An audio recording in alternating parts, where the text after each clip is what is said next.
നമസ്കാരമുണ്ട്. നമ്മുടെ കുരുക്ഷേത്ര ഭൂമിയിൽ വെച്ച് നടന്ന കൗരവപാണ്ഡവ യുദ്ധത്തിൽ താൻ ആയുധമെടുക്കയില്ല എന്ന് ഭഗവാൻ ശ്രീകൃഷ്ണൻ പറഞ്ഞായിരുന്നു. അങ്ങനെ പറഞ്ഞ ഭഗവാൻ യുദ്ധത്തിൻ്റെ 3-ാം ദിനം ആയുധമെടുത്തു. അതും തൻ്റെ ഒരു പ്രിയപ്പെട്ട ഭക്തനെ വധിക്കുവാനായി. അപ്പം അങ്ങനെയാണെങ്കിൽ ആർക്കെതിരെയാണ് ഭഗവാൻ ആയുധമെടുത്തത്? എന്താണ് ഭഗവാൻ ആയുധമെടുക്കുവാനുള്ള കാരണം? അതോടൊപ്പം തന്നെ എന്തുകൊണ്ടാണ് താൻ ആയുധമേ എടുക്കില്ല എന്ന് ഭഗവാൻ പറഞ്ഞത്? ഇതറിയുവാനുള്ള ഒരു എളിയ ശ്രമമാണ്. കൗരവപാണ്ഡവ യുദ്ധം തുടങ്ങുന്നതിന് മുമ്പ് തന്നെ അന്ന് ഭാരതഭൂമിയിൽ ഉണ്ടായിരുന്ന എല്ലാ രാജാക്കന്മാരെയും കൗരവരും പാണ്ഡവരും സമീപിച്ചു. തങ്ങൾക്ക് പിന്തുണ തരണം എന്ന് കൗരവരും, തങ്ങൾക്ക് പിന്തുണ തരണം എന്ന് പാണ്ഡവരും ആവശ്യപ്പെട്ടു. അന്ന് ഭാരതഭൂമിയിൽ 18 അക്ഷോണിയായിരുന്നു അത്രയും ഉണ്ടായിരുന്നത്. ഇതിൽ 11ൻ്റെയും പിന്തുണ ദുഷ്ടന്മാരായ കൗരവന്മാർക്കായി കിട്ടിയത്. നോക്കണേ, അന്നേ ദുർബുദ്ധികൾ കൂടുതലാണ്. എന്തായാലും ഈ രാജാക്കന്മാരുടെ പിന്തുണ തേടുന്നതിന് മുമ്പ് ഭഗവാനെ കണ്ട് അദ്ദേഹത്തിൻ്റെ പിന്തുണ തേടണം എന്ന ബോധം വന്ന് നമ്മുടെ അർജുനൻ നേരെ ദ്വാരകയിലേക്ക് എത്തി ഭഗവാനെ കാണുവാനായി ശ്രമിച്ചു. അർജുനൻ അവിടെ ചെല്ലുമ്പം ഭഗവാൻ പള്ളി ഉറക്കത്തിലായിരുന്നു. ഭഗവാൻ ഉണരട്ടെ എന്ന് കരുതി ഭഗവാന്റെ തൽപ്പത്തിൻ്റെ തൊട്ട് അരികിലായി ഭഗവാന്റെ പാദത്തിൻ്റെ ഭാഗത്ത് ഒരു ചെറിയ പീഠത്തിൽ പ്രാർത്ഥനാനിർഭരമായ മനസ്സോടുകൂടി നമ്മുടെ അർജുനൻ അവിടെ ഇരുന്നു. അർജുനൻ ഭഗവാനെ കാണാൻ പോയി എന്ന വിവരം ചാരന്മാർ വഴി ദുര്യോധനൻ അറിഞ്ഞു. ദുര്യോധനൻ മുതിർന്നവരോട് പറഞ്ഞപ്പോൾ കൗരവഭാഗത്തെ സജീവന്മാരെല്ലാം പറഞ്ഞു, ഒരു കാരണവശാലും കൃഷ്ണൻ ആയുധമെടുക്കുവാൻ പാടില്ല. കൃഷ്ണനുണ്ടെങ്കിൽ നമ്മുടെ സൈന്യം മുച്ചൂടും മുടിക്കപ്പെടും. അതുകൊണ്ട് കൃഷ്ണനെ കൊണ്ട് ഒരു കാരണവശാലും ആയുധമെടുക്കില്ല എന്ന് സത്യം ചെയ്യിക്കണം. കഴിയുന്നത്ര യാദവന്മാരെ നമ്മുടെ കൂടെ നിർത്തുകയും വേണം. അതുകൊണ്ട് വേഗത്തിൽ പുറപ്പെടൂ എന്ന് പറഞ്ഞു. നമ്മുടെ ദുര്യോധനൻ ഉടൻ തന്നെ വേഗത്തിൽ കൃഷ്ണ സവിധത്തിലേക്ക് എത്തി. കൃഷ്ണ സവിധത്തിലേക്ക് എത്തിയപ്പോൾ അർജുനൻ ഭഗവാനെ കണ്ട് കാര്യങ്ങളൊക്കെ നേടിയിട്ട് പോയിട്ടുണ്ടാകുമോ, ഭഗവാന്റെ പിന്തുണ നേടിയോ എന്ന ഭയത്തോടു കൂടിയേ എത്തിച്ചേർന്നത്. ഓടിക്കിതച്ച് ഒരു പരുവത്തിന് നമ്മുടെ ദുര്യോധനൻ കൃഷ്ണൻ്റെ കൊട്ടാരത്തിലേക്ക് എത്തി തുടർന്ന് ഭഗവാന്റെ പള്ളിയറയിൽ ഭഗവാൻ നിദ്രയിലാണ് എന്ന് ദ്വാരപാലകർ പറഞ്ഞു. ഓടി അവിടെ എത്തിയപ്പോൾ സന്തോഷമായി. നേരത്തെ എത്തിയിട്ടും അർജുൻ ഇതുവരെ ഭഗവാനെ ദർശിച്ചിട്ടില്ല. ഭഗവാൻ ഉണരട്ടെ എന്ന് കരുതി കാത്തിരിക്കുകയാണ്. അപ്പോൾ അർജുനനൊന്നും ചോദിച്ചുണ്ടാവത്തുമില്ല, ഭഗവാൻ പിന്തുണ കൊടുക്കാമെന്ന് പറഞ്ഞിട്ടും ഉണ്ടാവില്ല. അതുകൊണ്ട് താൻ രക്ഷപ്പെട്ടു. അല്പം താമസിച്ചെങ്കിലും സങ്കടപ്പെടേണ്ടതില്ല. ഇനിയും അത് തന്നെയുമല്ല, ഭഗവാൻ ഉണർന്നാൽ ആദ്യം എന്നെ കാണണം എന്ന് ചിന്തിച്ചുകൊണ്ട് നമ്മുടെ ദുര്യോധനൻ ഭഗവാന്റെ ശിരസിൻ്റെ അരികിലേക്ക് ഒരു പീഠം വലിച്ചിട്ട് അവിടെ ഇരിക്കുവാൻ തുടങ്ങി. അല്പനേരം ഇരുന്നിട്ടും ഭഗവാൻ ഉണരുന്നില്ല. ഭഗവാൻ ഉണരാതെ വന്നപ്പോൾ ഇങ്ങനെ എങ്ങനെയൊന്ന് ഉണർത്തണം എന്ന് ചിന്തിച്ചുകൊണ്ട് മുരളുകയും ശബ്ദമുണ്ടാക്കുകയും എന്തിനിരിക്കുന്ന പീഠം അങ്ങോട്ടും ഇങ്ങോട്ടും ഒക്കെ ഒന്ന് ചലിപ്പിച്ച് ശബ്ദമുണ്ടാക്കി. നേരിട്ട് വിളിച്ച് ഉണർത്തുന്നത് ശരിയല്ലല്ലോ, അതുകൊണ്ട് ഇങ്ങനെ ശബ്ദമുണ്ടാക്കി ഉണർത്താം എന്ന ചിന്ത.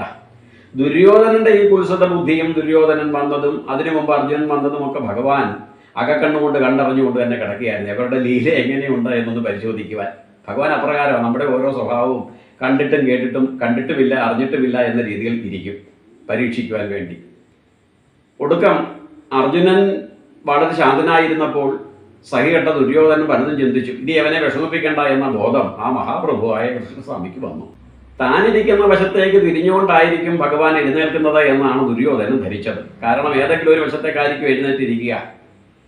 താനാണെങ്കിൽ ഇടതൊട്ടാണ് എഴുന്നേക്കുന്നത്. പണ്ടേ ദുര്യോധനൻ്റെ സ്വഭാവം അത്. അതിൻ്റെ സ്വഭാവത്തിൻ്റെ വ്യതിയാനങ്ങൾ കാണാറുണ്ട്. നമ്മളിൽ ചിലരും അപ്രകാരമാണ്. ചിലപ്പോൾ ഏതെങ്കിലും ഒരു വശത്തോട്ട് തിരിഞ്ഞായിരിക്കും എഴുന്നേക്കുന്നത്. എന്നാൽ ഇവിടെ നമ്മുടെ ദുര്യോധന ജ്യേഷ്ഠൻ്റെ സർവ്വ കണക്കുകൂട്ടലിനും ഭഗവാൻ തെറ്റിച്ചു. പിന്നെയോ കിടന്ന കിടപ്പിൽ നിന്ന് നേരെ എഴുന്നേറ്റ് നോക്കിയപ്പോൾ ദാ ഇരിക്കുന്നു തൻ്റെ പാദത്തിൻ്റെ അരികിൽ പാർത്ഥൻ. ഹേ പാർത്ഥ, എപ്പോൾ വന്നു? എന്തേ വിളിക്കാഞ്ഞത് എന്ന് പാർത്ഥനോട് ചോദിച്ചപ്പം ഞാനിവിടെ ഇരിപ്പുണ്ട് എന്ന് ശിരസിൻ്റെ ഭാഗത്തിരുന്ന ദുര്യോധനൻ പറഞ്ഞു. ദുര്യോധനൻ പറഞ്ഞ ശബ്ദം കേട്ട് ഭഗവാൻ അങ്ങോട്ട് നോക്കി. ആഹാ, ദുര്യോധന ജ്യേഷ്ഠനോ? എന്താ പതിവില്ലാതെ ഇവിടേക്കൊക്കെ എത്തിയത്? അങ്ങനെ എത്താറില്ലല്ലോ എന്ന് ചോദിച്ചപ്പം അതേ അറിയാമല്ലോ, ഞങ്ങൾ തമ്മിൽ യുദ്ധം തുടങ്ങാൻ പോവുക. വിവരങ്ങളൊക്കെ അറിഞ്ഞല്ലോ. ഞാൻ ആ ഭാരതഭൂമിയിലെ എല്ലാ രാജാക്കന്മാരുടെയും പിന്തുണ തേടി. ഭൂരിഭാഗം ആൾക്കാരും ഞങ്ങൾക്ക് ആ പിന്തുണ തരാമെന്ന് പറയുന്നത്. കാരണം ഞങ്ങളുടെ ഭാഗമാണ് വിജയിക്കുന്നതെന്ന് എല്ലാവർക്കും അറിയാം. അതുകൊണ്ട് കൃഷ്ണ, നീയും നിൻ്റെ സൈന്യവും പടയാളികളും ഞങ്ങൾക്ക് വേണ്ടി പോരാടണം. അത് ഞങ്ങളുടെ ഒരു ആഗ്രഹമാണ്. ഞങ്ങൾ വിജയിക്കും, എന്നാലും അങ്ങയുടെ പിന്തുണ ഉണ്ടെങ്കിൽ നന്നായിരിക്കും എന്ന് പറഞ്ഞപ്പോൾ ഭഗവാൻ പറഞ്ഞു, അയ്യോ അതിപ്പോൾ എങ്ങനെയാണ് ചെയ്യുന്നത്? നിങ്ങൾ രണ്ടുപേരും എൻ്റെ ബന്ധുക്കളാണ്, പാണ്ഡവരാണെങ്കിലും കൗരവരാണെങ്കിലും. അപ്പോൾ ഞാൻ ഏതെങ്കിലും ഒരു ഭാഗത്തിന് വേണ്ടി ആയുധമെടുത്താൽ അത് മറ്റവരോട് ചെയ്യുന്ന അനീതിയല്ലേ? പാണ്ഡവർക്ക് വേണ്ടി ആയുധമെടുത്താൽ കൗരവരോട് ചെയ്യുന്നതും കൗരവർക്ക് വേണ്ടി ആയുധമെടുത്താൽ പാണ്ഡവരോട് ചെയ്യുന്നതും. അതുകൊണ്ട് ഞാൻ ആർക്കും വേണ്ടി ആയുധം എടുക്കുന്നില്ല. സത്യം ചെയ്യുന്നു, വാക്ക് തരുന്നു, ഞാൻ ആയുധമേ എടുക്കില്ല. സന്തോഷമായി. രോഗി ഇച്ഛിച്ചതും വൈദ്യൻ കൽപ്പിച്ചത്. അപ്പോൾ അങ്ങനെയാണെങ്കിൽ അങ്ങേ ആയുധം എടുത്തില്ലെങ്കിൽ കുഴപ്പമൊന്നുമില്ല, എന്നാൽ പിന്നെ അങ്ങയുടെ കൂടെ കുറേ സൈന്യമുണ്ടല്ലോ, അതിനെ ഞങ്ങൾക്ക് തരാമോ എന്ന് പറഞ്ഞപ്പോൾ ഭഗവാൻ പറഞ്ഞു, ഒരു കാര്യം ചെയ്യും, ദുര്യോധന ശേഷം തന്നെ എന്ന് എൻ്റെ പടയാളികളോട് പറയുക, ഞാൻ സമ്മതിച്ചിരിക്കുന്നു, അങ്ങ് വിളിച്ചാൽ ആർക്കൊക്കെ അങ്ങയുടെ കൂടെ വരാൻ താല്പര്യമുണ്ടോ അവരെ കൂട്ടിക്കൊണ്ട് പോയിക്കൊള്ളാൻ പറഞ്ഞു, ഞാൻ സമ്മതിച്ചു എന്ന് പറഞ്ഞുകൊടുക്കുക. കേട്ടപ്പോൾ ദുര്യോധന സന്തോഷമായി. ഭഗവാൻ അങ്ങനെ പറയാനുള്ള കാരണം എന്തായിരുന്നു? തൻ്റെ സൈന്യത്തിലുള്ളവരാണെങ്കിലും തൻ്റെ ഉറ്റവരാണെങ്കിലും അതിലും ചില അധർമ്മികളുണ്ട്. അവർ ദുര്യോധൻ്റെ കൂടെ പോയാൽ തൻ്റെ ദൗത്യം എളുപ്പമായി. അധർമ്മികളെ ഇല്ലാതാക്കാൻ വേണ്ടിയിട്ടാണല്ലോ കൗരവപാണ്ഡ യുദ്ധം തന്നെ ഭഗവാൻ നടത്തിയത്. അപ്പം അതുകൊണ്ടാണ് ഭഗവാൻ അപ്രകാരം പറഞ്ഞത്. അതിന് പ്രകാരം ദുര്യോധനൻ ചെന്ന് യാദവ സൈന്യത്തോടെ പറഞ്ഞ് കുറേ പേര് ദുര്യോധനോടൊപ്പം പോവുകയും ചെയ്തു. അവരുടെ ഗതി എന്തായെന്ന് നമുക്കറിയാം. ദുര്യോധനൻ പോയി കഴിഞ്ഞപ്പോൾ ഭഗവാൻ അർജുനൻ നേരെ തിരിഞ്ഞു, പാർത്ഥ എന്താ ചെയ്യേണ്ടത്? ഞാൻ ആയുധം എടുക്കത്തില്ല, സൈന്യത്തിലെ എൻ്റെ കുറേ പേരെ ദുര്യോധനൻ കൊണ്ടുപോവുകയും ചെയ്തു, ഇനി എന്താ ഞാൻ ചെയ്യേണ്ടത് എന്ന് ചോദിച്ചപ്പം അർജുനൻ പറഞ്ഞു, ഭഗവാനെ അങ്ങേ ആയുധം എടുക്കണ്ട, കൃഷ്ണ അങ്ങയുടെ സൈന്യവും ഞങ്ങൾക്ക് വേണ്ട, പിന്നെയോ അങ്ങ് മാത്രം ഒന്ന് കൂടെ നിന്നാൽ മതി, അങ്ങയുണ്ടെങ്കിൽ ഞങ്ങളെ ആർക്കും പരാജയപ്പെടുത്താൻ കഴിയത്തില്ല. ഞങ്ങളുടെ അമ്മയും പറഞ്ഞു, കൃഷ്ണൻ കൂടെ ഉണ്ടെങ്കിൽ അവിടെ ആയിരിക്കും വിജയം. അതുകൊണ്ട് ഏത് വിജയനെയും കൃഷ്ണനെ കൂടെ നിർത്തുവാൻ ശ്രമിക്കണം, കൃഷ്ണന്റെ ആശിസ് നേടണം. അതുകൊണ്ട് അങ്ങയൊന്ന് നിന്നാൽ മതി, ഞങ്ങളുടെ മുമ്പിൽ അങ്ങയുണ്ട് എന്നൊരു ബോധം വന്നാൽ ഞങ്ങൾ ജയിക്കും. അതുകൊണ്ട് അവിടുന്ന് കനിവുണ്ടാകണം, കൃപയുണ്ടാകണം, അല്പം പോലും അപ്രിയം കാട്ടാതെ ഞങ്ങളുടെ കൂടെ ഉണ്ടാകും എന്ന ഒരു അനുഗ്രഹം നൽകണം എന്ന് പാർത്ഥൻ പറഞ്ഞപ്പോൾ കൃഷ്ണൻ പറഞ്ഞു, അപ്രകാരം തന്നെ ആയിക്കോട്ടെ എന്ന് പറഞ്ഞു. ആ യുദ്ധം തുടങ്ങി. യുദ്ധത്തിൽ കൗരവരുടെ സൈന്യാധിപനായ നമ്മുടെ ഭീഷ്മരും പാണ്ഡവരുടെ സൈന്യാധിപനായ നമ്മുടെ ദൃഷ്ടദ്യുമ്നുമൊക്കെയാണ് അവരോധിക്കപ്പെട്ടത്. യുദ്ധം 1-2 എന്നീ ദിനങ്ങൾ കഴിഞ്ഞു. രണ്ട് ഭാഗത്തും കഠിനമായ നാശനഷ്ടങ്ങളൊക്കെ സംഭവിച്ചു. യുദ്ധത്തിൻ്റെ 3-ാം ദിനം ഭീഷ്മ പിതാമകൻ തൻ്റെ കൗരവ പടയാളികളോട് പറഞ്ഞു, ഇന്ന് ഗരുഡ വ്യൂഹമാണ് ചമയ്ക്കുന്നത്. ഗരുഡ വ്യൂഹത്തിൻ്റെ കൊക്കിൻ്റെ സ്ഥാനത്ത് ഞാൻ തന്നെ നിന്നോളാം. കണ്ണുകളുടെ സ്ഥാനത്ത് നമ്മുടെ ദ്രോണാചാര്യരും കൃപാചാര്യരും നിൽക്കട്ടെ. അവരെ സഹായിക്കുവാൻ അശ്വത്ഥാമാവും ഇതര സൈന്യങ്ങളും ഒക്കെ ഉണ്ടാകും. ശക്തമായ ആക്രമണം നടത്തണം എന്ന് പറഞ്ഞുകൊണ്ട് യുദ്ധം സമാരംഭിച്ചു. യുദ്ധം സമാരംഭിച്ചു കുറേ കഴിഞ്ഞപ്പോൾ കൗരവ ഭാഗത്തെ മുഴുവൻ അത്ഭുതപ്പെടുത്തി, വിശേഷ്യ ദുര്യോധനന്റെ എല്ലാ പ്രതീക്ഷകളെയും തകിടം മറിച്ചുകൊണ്ട് അർജുനൻ അതിശക്തമായ പോറാണ് അഴിച്ചുവിട്ടത്. അർജുനനോടൊപ്പം സ്വാത്വികി, ദ്രുപദൻ, അതുപോലെ തന്നെ ദൃഷ്ടദ്യുമ്നൻ എന്നീ പ്രമുഖന്മാരുടെ ആക്രമത്താൽ, പോരാട്ട വീര്യത്താൽ കൗരവസേന മുച്ചൂടും മുടിയുമെന്ന് തോന്നി. അതിനുമപ്പുറം ദുര്യോധനെ ഭയപ്പെടുത്തിയത് അർജുനൻ ഒറ്റയ്ക്ക് അനേകായിരം കൗരവഭടന്മാരെ വധിച്ചു തള്ളുന്നു. പല മുതിർന്ന ആയോധന കലാ വിദഗ്ധന്മാരും അർജുനൻ ബാണമേറ്റ് മരിച്ചു വീഴുന്നു. ഇങ്ങനെ പോയാൽ ഇന്ന് തന്നെ യുദ്ധം തീരും, തങ്ങൾക്ക് പരാജയം സംഭവിക്കും എന്ന ബോധം വന്ന് നമ്മുടെ ദുര്യോധനൻ നേരെ ഓടിയെത്തി ഭീഷ്മരുടെ അരികിലെത്ത്, അല്ലയോ ഭീഷ്മ പിതാമഹ, അങ്ങ് കാണുന്നില്ലേ അർജുനന്റെ ആ വൈഭവം? നമ്മുടെ പടയാളികളിൽ ചിലർ പ്രാണഭീതി കൊണ്ട് പരക്കം പായുന്ന നാണക്കേടാ മാനക്കേടാ ഇന്ന് വരെ സംഭവിച്ചിട്ടില്ല. അതുകൊണ്ട് ഏത് വിധേനയും അർജുനെ ഇല്ലായ്മ ചെയ്യണം. അങ്ങ് വിചാരിച്ചാൽ നടക്കുന്ന കാര്യം, അങ്ങ് എന്തെങ്കിലും ചെയ്യണം. ഭീഷ്മരുമുണ്ട്, ദ്രോണരുമുണ്ട്, എല്ലാവരും എൻ്റെ കൂടെ ഉണ്ടായിട്ടും എനിക്ക് പരാജയം സംഭവിക്കുന്നു പറഞ്ഞപ്പോൾ വശ്യമനോഹരമായി ഒരു പുഞ്ചിരി പഠിച്ചുകൊണ്ട് നമ്മുടെ ഭീഷ്മ പിതാമഹൻ ദുര്യോധനോട് പറഞ്ഞു, എടാ കുഞ്ഞേ, ഞാൻ പണ്ടേ നിന്നോട് പറഞ്ഞതാ, യുദ്ധം തുടങ്ങുന്നതിന് മുമ്പ് എൻ്റെ അഭിപ്രായം ചോദിച്ചപ്പോൾ ഞാൻ നിന്നോട് പറഞ്ഞതാ, ഈ യുദ്ധം ചെയ്യാതിരിക്കുന്ന കുഞ്ഞേ നല്ലത്. കാരണം അധർമ്മമാണ് നിന്റെ ഭാഗത്ത്, ധർമ്മം പാണ്ഡവരുടെ ഭാഗത്താണ്. പിന്നെയോ ധർമ്മതൽപരനായ ശ്രീകൃഷ്ണൻ പാണ്ഡവരോടൊപ്പം ഉള്ളപ്പോൾ നിനക്കൊരിക്കലും അവരെ പരാജയപ്പെടുത്താൻ കഴിയത്തില്ല. അതുകൊണ്ട് ദുര്യോധന, അവർക്ക് അർഹമായത് കൊടുക്കൂ എന്ന് പറഞ്ഞു, പകുതിയെങ്കിലും കൊടുക്കൂ എന്ന് പറഞ്ഞു. നീ കേട്ടില്ല. അല്ലേലും എനിക്കറിയാം പിതാമകന് പാണ്ഡവരോടാണ് താല്പര്യം. എൻ്റെ കൂടെ നിൽക്കുന്നെങ്കിലും, എൻ്റെ കൂടെ കഴിയുന്നെങ്കിലും, എൻ്റെ കൊട്ടാരത്തിൽ കഴിയുന്നെങ്കിലും, കൊട്ടാരത്തിലെ കഴിക്കുന്നെങ്കിലും അങ്ങക്ക് മനസ്സുകൊണ്ട് പാണ്ഡവരോടാ താല്പര്യമെന്ന് എനിക്ക് പണ്ടേ അറിയാം. അങ്ങയുടെ പേരക്കുട്ടിയായ പാണ്ഡവന്മാരോട് വളരെ വളരെ താല്പര്യമുണ്ട്, വിശേഷിച്ച് അർജുനോട്. പിന്നെ മറ്റു മാർഗങ്ങളൊന്നും ഇല്ലാത്തതുകൊണ്ടാണ് ഞങ്ങളുടെ കൂടെ നിൽക്കുന്നത്. എനിക്കറിയാം അങ്ങേക്ക് അവരോടാ താല്പര്യം. പക്ഷേ അങ്ങേ പോലെ കേമനായ ഒരു സർവ്വ സൈന്യാധിപൻ ഉണ്ടായിട്ട് അങ്ങ് പറഞ്ഞിട്ടാ കർണനെ പോലും മാറ്റി നിർത്തിയത്. ഇല്ലെങ്കിൽ കർണൻ ആയിരുന്നതിനെ പടനായകൻ. ഭീഷ്മരുണ്ട്, ദ്രോണരുണ്ട്, കൃപരുണ്ട്, എല്ലാവരും ഉണ്ട്. പക്ഷെ അതാ പരാജയപ്പെടാൻ പോകുന്നു. ഈ അപമാനത്തിൽ നിന്ന് ഹസ്തനപുരിയിലെ രാജവംശത്തെ പരിപാലിക്കണം. അതുകൊണ്ട് അങ്ങയോട് ഞാൻ ആജ്ഞാപിക്കുകയാണ് എന്ന് പറഞ്ഞപ്പോൾ ഭീഷ്മർ ദുര്യോധനോട് ചോദിച്ചു, നിനക്കിപ്പോൾ എന്താ വേണ്ടത്? ഏത് വിധേനയും നമ്മുടെ സൈന്യത്തെ രക്ഷിക്കണം. അർജുനൻ പോയാൽ പാണ്ഡവർ മുച്ചൂടും മുടിയപ്പെടും, യാതൊരു സംശയവുമില്ല. അപ്പൊ അതുകൊണ്ട് അങ്ങ് അർജുനെ വധിക്കണം. ശരി, നിന്റെ ആഗ്രഹം അതാണെങ്കിൽ ഞാൻ അപ്രകാരം തന്നെ ചെയ്യാം. ആ അർജുനെ എന്നല്ല, അർജുനന്റെ സാരഥിയായ കൃഷ്ണനെ കൊണ്ട് പോലും ഞാൻ ആയുധം എടുപ്പിക്കും. നീ വേണമെങ്കിൽ കണ്ടു. എൻ്റെ മുമ്പിൽ ഇവരെല്ലാം ഭസ്മത്തിന് തുല്യം തൃണജലൂപങ്ങളാണ്. അതുകൊണ്ട് ഞാൻ എൻ്റെ പോരാട്ടം ഇപ്പോൾ നിനക്ക് കാട്ടിത്തരാമെന്ന് പറഞ്ഞുകൊണ്ട് നമ്മുടെ ഭീഷ്മ പിതാമകൻ അതിശക്തമായ രീതിയിൽ യുദ്ധം ആരംഭിച്ചു. ഭീഷ്മരുടെ ആവനാഴിയിൽ നിന്ന് ഒന്നിനു പുറകെ ഒന്നായ ദിവ്യാസ്ത്രങ്ങൾ അനേകം വരുന്നു. ആ ദിവ്യാസ്ത്രങ്ങളുടെ അഗ്നിയിൽ പാണ്ഡവപ്പട പരിപൂർണമായി കത്തി അമരുന്ന തലത്തിലേക്ക് എത്തപ്പെടുന്നു. അല്പം മുമ്പ് കൗരവരാണ് തിരിച്ചോടിയെങ്കിൽ ഇതാ ഇപ്പം പാണ്ഡവരുടെ ഭാഗത്തുള്ളവർ മുഴുവൻ തിരിച്ചോടുന്നു.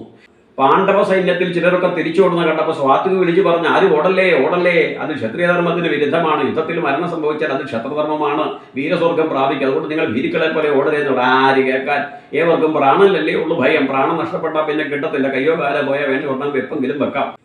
ആ യുദ്ധഭൂമിയിൽ നിന്നുകൊണ്ട് ഭീഷ്മർ തന്റെ നേരെ അസ്ത്രങ്ങൾ അയക്കുമ്പോൾ അർജുനൻ അല്പമൊന്ന് പതറിപ്പോയി. കാരണം തന്റെ കൂടെയുള്ളവർ, താൻ വിശ്വസിച്ചിരുന്നവർ ആ പ്രാണഭയത്താൽ പിന്തിരിഞ്ഞോടുന്നു.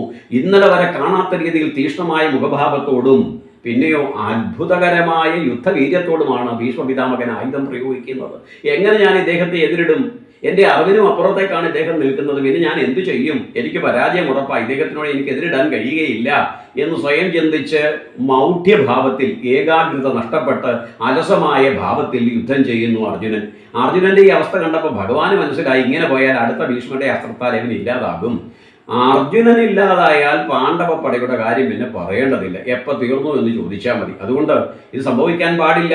അർജുനൻ മാനസികമായി തകർന്നിരിക്കുന്നു. ഭീഷ്മരുടെ ആ തേജസ്സിന്റെ മുമ്പിൽ അവൻ ഏകാഗ്രത നഷ്ടപ്പെട്ടവനായി മാറിയിരിക്കുന്നു. അതുകൊണ്ട് പാടില്ല, ഇതിന് അനുവദിക്കുവാൻ പാടില്ല എന്ന ബോധ്യം വരുന്ന ഭഗവാൻ ചിന്തിച്ചു. ഭഗവാൻ നോക്കുമ്പോൾ ഭീഷ്മർ തന്റെ ആവനാഴിയിലെ അതിദിവ്യമായ അസ്ത്രമെടുത്ത് പാർത്ഥന്റെ നേരെ പ്രയോഗിക്കുന്നു. ഈ അസ്ത്രം പാർത്ഥന്റെ ദേഹത്ത് പതിച്ചാൽ പാർത്ഥൻ ഭസ്മമാകും. അങ്ങനെ ഒരു അവസരം സൃഷ്ടിക്കുവാൻ പാടില്ല. തന്നെ വിശ്വസിച്ചുകൊണ്ട് തേറിന്റെ പിൻതട്ടിലിരിക്കുന്ന ഈ പാർത്ഥനെ, ധർമ്മം പരിരക്ഷിക്കുവാൻ വേണ്ടി തന്നാൻ നിയോഗിക്കപ്പെട്ട പാർത്ഥനെ, ഒന്നും വേണ്ട എന്ന് പറഞ്ഞ് സമാധാനത്തോടു കൂടിയിരുന്ന പാണ്ഡവരെ കുത്തിപ്പൊക്കി യുദ്ധത്തിനെത്തിച്ചത് ഭഗവാൻ തന്നെയാണ്. കാരണം അധർമ്മികളെ ഇല്ലാതാക്കുവാൻ. അതുകൊണ്ട് താൻ ഇത് അനുവദിച്ചുകൂടാ എന്ന ബോധ്യം വരുന്ന ഭഗവാൻ സ്വാത്വികയെ വിളിച്ചു പറയുന്നു, ആരും ഭയപ്പെടണ്ട, ഏവരെയും നിയന്ത്രിച്ചു നിർത്തൂ. ഈ പാണ്ഡവനായ അർജുനനാലും ഇതര പാണ്ഡവന്മാരാലും ഈ കൗരവപ്പടയെ നശിപ്പിക്കുവാൻ കഴിയുകയില്ലെങ്കിൽ ഞാൻ തന്നെ അതിന്റെ ദൗത്യം ഏറ്റെടുക്കുകയാണ് എന്ന് പറഞ്ഞുകൊണ്ട് ഭഗവാൻ തേർത്തട്ടിൽ ഇരുന്നു കൊണ്ട് തേരിന്റെ കടിഞ്ഞാൻ തന്റെ കയ്യിൽ നിന്ന് ഉപേക്ഷിച്ചു. തേരിന്റെ കടിഞ്ഞാൻ ഭഗവാൻ ഉപേക്ഷിച്ച അതേ നിമിഷത്തിൽ ഭഗവാന്റെ തൃക്കരങ്ങളിലേക്ക് സുദർശന ചക്രമെത്തി. ആ സുദർശന ചക്രത്തിന്റെ തീക്ഷ്ണമായ പ്രഭയിൽ ജ്വലിച്ച ഭഗവാൻ തേരിൽ നിന്ന് കുതിച്ചു പായുന്നു ഭീഷ്മ പിതാമഹന്റെ നേരെ. ഉജ്ജ്വലകരമായ മുഖത്തോടും സൂര്യതുല്യമുള്ള പ്രഭയോടും കൂടി സുദർശന ചക്രവും അതിനേക്കാൾ പ്രഭയോടുകൂടി ഭക്തവത്സലനായ ഭഗവാന്റെ ദിവ്യമായ മുഖഭാവവും കണ്ട ഭീഷ്മർ തന്റെ നേരെ സുദർശന ചക്രവുമായി സച്ചിദാനന്ദ സ്വരൂപനായ ഭഗവാൻ പാഞ്ഞെടുക്കുന്ന കാഴ്ച കണ്ടപ്പോൾ തന്റെ ആയുധങ്ങളെ മുഴുവൻ തേർത്തട്ടിൽ വെച്ചിട്ട് ഭഗവാന്റെ മുമ്പിൽ ദണ്ഡനമസ്കാരം ചെയ്ത് പ്രണമിച്ചുകൊണ്ട് പറയുന്നു, ഭക്തവത്സല നാരായണ ശ്രീകൃഷ്ണ, അവിടെ നിന്ന് വന്നാട്ടെ, ഈ ഉള്ളവന്റെ പ്രാണനെ അവിടുത്തെ തൃക്കരങ്ങളാൽ എടുത്താട്ടെ. എനിക്കൊന്നും ഉറപ്പുണ്ടായിരുന്നു ഭഗവാനെ, തന്നിൽ വിശ്വസിച്ചുകൊണ്ട് പ്രാണനെ സമർപ്പിച്ചുകൊണ്ട് തന്നോടൊപ്പം സഞ്ചരിക്കുന്നവനും ധർമ്മത്തെ നിലനിർത്തുവാൻ വേണ്ടി പെടാപ്പാടുപെടുന്നവരുമായ ഭക്തരെ പരിപാലിക്കുവാൻ ഭഗവാൻ സർവാത്മന സന്നദ്ധനായിരിക്കും, സജ്ജനായിരിക്കും. അതിനുവേണ്ടി തനിക്ക് എന്ത് മാനഹാനി വരുന്ന അവസ്ഥ വന്നാലും ഭഗവാൻ അതിനെപ്പറ്റി ചിന്തിക്കുന്നില്ല. ഭക്തപരിപാലനമാണ് തൻ്റെ ധർമ്മം എന്ന് ബോധ്യം വരുത്തുവാൻ വേണ്ടി ഭഗവാൻ ആയുധമെടുക്കും എന്ന ബോധം ഭഗവാനെ ഈ ഉള്ളവനുണ്ട്.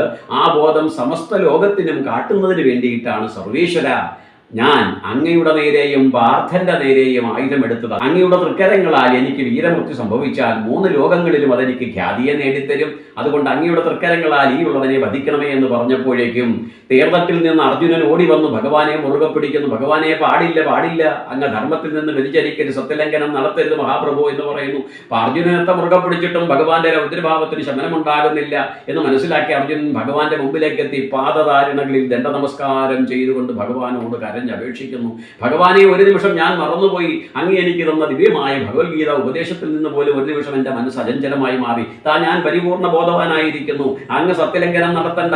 അങ്ങ് എൻ്റെ മുമ്പിലുള്ളപ്പോൾ എത്ര ശക്തനായ ശക്തിശാലി എനിക്ക് ഉന്മൂലനം ചെയ്യാൻ കഴിയും. ഞാനിത് അങ്ങയ്ക്ക് വാക്കു തരുന്നു, അങ്ങയുടെ മുമ്പിൽ നിന്ന് സത്യം ചെയ്യുന്നു. ഈ കൗരവപ്പടയെ മുച്ചൂടും മുടിക്കാതെ ഞാൻ ഇനിയും പിന്മാറുകയില്ല. അതുകൊണ്ട് ഭക്തവത്സല, അവിടെ നിന്ന് ആയുധമെടുത്തി പിതാമഹനെ വധിക്കരുത്, അവിടെ നിന്ന് വെന്തിരിയണമെന്ന് പറഞ്ഞപ്പോൾ സുസ്മേരവദനായ സൗന്ദര്യത്തിന്റെ മൂർത്തിമത് ഭാവമായ ശ്രീകൃഷ്ണ ഭഗവാൻ ഭീഷ്മരെ ഒന്ന് നോക്കിയിട്ട് പറഞ്ഞു, പിതാമഹ, അങ്ങയ്ക്ക് പോകുവാനുള്ള സമയമായിട്ടില്ല. ഏതാനും കുറേ ദിനങ്ങൾ കൂടി അങ്ങയ്ക്ക് മിച്ചമുണ്ട്. അങ്ങയ്ക്ക് എപ്പോൾ സമയമാകുന്നു ആ സമയത്ത് ഞാൻ തന്നെ കൃത്യമായി അങ്ങയുടെ അരിയിലേക്ക് എത്തി അങ്ങയെ ഭൂമിയിൽ നിന്നും സർവകർമ്മബന്ധനങ്ങളിൽ നിന്നും മുക്തനാക്കി എന്നിൽ തന്നെ ലയിപ്പിക്കും. അതെൻ്റെ വാക്ക, എൻ്റെ ഭക്തന് ഞാൻ കൊടുക്കുന്ന ഉറപ്പാ. അതുകൊണ്ട് ഇപ്പോൾ അങ്ങ് തേർത്തട്ടിലേക്ക് മടങ്ങിയാട്ടെ. മിച്ചമുള്ള ദിനങ്ങളിൽ അങ്ങയുടെ ധർമ്മവും കർമ്മവും അനുഷ്ഠിച്ചാട്ടെ. അങ്ങയ്ക്ക് സർവ്വവിധമായ ശ്രേയസ്സും സംഭവിക്കട്ടെ എന്ന് പറഞ്ഞുകൊണ്ട് ഭഗവാൻ തിരികെ യുദ്ധഭൂമിയിലുള്ള തൻ്റെ രഥത്തിലേക്ക് എത്തിച്ചേരുന്നു. ഇവിടെ ഭഗവാൻ താൻ സത്യം ലംഘിച്ചാൽ തനിക്ക് അകീർത്തി വരുമെന്നോ ദുഷ്കീർത്തി വരുമെന്നോ എന്നൊന്നും ചിന്തിക്കുന്നില്ല. ഭഗവാന്റെ ധർമ്മം ഭക്തപരിപാലനമാണ്. ശ്രീമദ് ഭഗവത്ഗീതയിലെ 4-ാമത്തെ അധ്യായത്തിൽ 11-ാമതായ ഒരു ശ്ലോകമുണ്ട്. അതിൽ ഭഗവാൻ പറയുന്നു, യേ യഥാമാം പ്രപദ്യന്തേ താം തദൈവ ഭജാമ്യഹം. ഭക്തൻ ഏതൊന്നാണോ എന്നോട് ചോദിക്കുന്നത് അത് ഞാൻ കൊടുക്കും. എന്നെ ആയുധധാരിയായി യുദ്ധഭൂമിയിൽ വെച്ച് കാണണമെന്ന് ഭീഷ്മർ എന്നോട് അപേക്ഷിച്ചു. ആ ആഗ്രഹം ഞാൻ സാധിച്ചു കൊടുത്തു. പിന്നെയോ അർജുനൻ എന്നോട് അപേക്ഷിച്ചു, ആയുധത്തെ നിർവീര്യമാക്കണം, അങ്ങ് ധർമ്മലംഘനം നടത്തരുത്, കൗരവപ്പടയെ ഞാൻ തന്നെ മുച്ചൂട് മുടിക്കാം, അതുകൊണ്ട് അങ്ങ് ശാന്തനാകണമെന്നും അർജുനനും പ്രാർത്ഥിച്ചു, ആവശ്യപ്പെട്ടു. അതും ഭഗവാൻ സാധിച്ചു കൊടുത്തു. അപ്പോൾ ഭഗവാൻ ചെയ്യുന്നതൊക്കെ ഭക്തന്റെ ഇച്ഛയ്ക്ക് വേണ്ടിയിട്ടാണ്, ഭക്തന്റെ പ്രീതിക്ക് വേണ്ടിയിട്ടാണ്. അതുകൊണ്ട് നമ്മൾക്കും ഈ പ്രാർത്ഥന ഉണ്ടാകണം. ആ സർവേശ്വരൻ നമ്മെ അനുഗ്രഹിക്കുവാൻ വേണ്ടി, നമ്മുടെ ആഗ്രഹങ്ങൾ നേടിത്തരുവാൻ വേണ്ടി സർവ്വദാ സന്നദ്ധനായിരിക്കുമ്പോൾ ആ ഭഗവാനെ ഒപ്പം നിർത്തുവാനും അധർമ്മത്തിന്റെ ഭാഗത്തേക്ക് പോകാതെ ധർമ്മത്തിന്റെ ഭാഗത്ത് എന്നെ പിന്തുണയ്ക്കുവാൻ അധികം ആളുകളില്ല എങ്കിലും ഭഗവാന്റെ പിന്തുണ നേടാനാകണം നമ്മൾ പരിശ്രമിക്കേണ്ടത്. അങ്ങനെ പോയാൽ പാർത്ഥസാരഥി നമ്മുടെ ജീവിതത്തെ ഐശ്വര്യകരമായ തലത്തിലേക്ക് എത്തിക്കും. മറ്റൊരു വിഷയവുമായി വീണ്ടും കണ്ടുമുട്ടുന്നത് വരെ പ്രിയമിത്രങ്ങളെ, അമൃതം ഗോപാലകൃഷ്ണൻ എന്ന ഈ എളിയവന്റെ ശതകോടി പ്രണാമം.